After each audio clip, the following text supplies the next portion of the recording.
থাকে। আমি তো এদিকে খেতে বসেও সবাই ভিডিও করছি।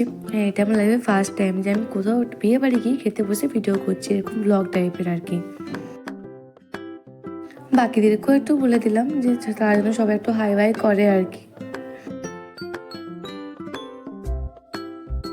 এবারে স্টার্টারে আমাদের চলে এসছে স্যালাড, সবাই ওটা নিয়ে বসে আছে, বাকি সব গল্প টুকটাক। আর এবারে চলে এসছে আমাদের বেগুনি। খেতে বসে মুখের সামনে যদি কেউ হয় ভিডিও করতে সত্যি খুব ফানি লাগে, বাট আজকে আমিও ট্রাই করলাম একটু। বেগুনটা খেয়ে দেখলাম ঠিকই ছিল মোটামুটি, কিন্তু ঠান্ডা হয়ে গেছিলো এই যা।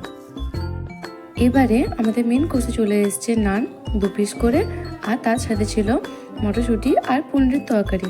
সত্যি একদম পুরো গরম গরম তরকারি ছিল, তার সাথে নান দিয়ে মারাত্মক লাগছিল, আর নানগুলো খুব সফট হয়েছিল খেতে।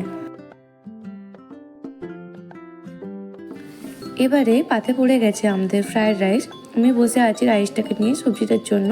এবারে চলে এলো আমাদের মিক্সড ভেজ। মিক্সড ভেজটা সত্যি খুব সুন্দর করেছিল খেতে। এবারে আমাদের চলে এলো দুটো বড় বড় সাইজের একদম চাকা মাছ, মানে ফিশ কারি। খেতে সত্যি সুন্দর হয়েছিল। তারপরে দুটো বড় বড় সাইজের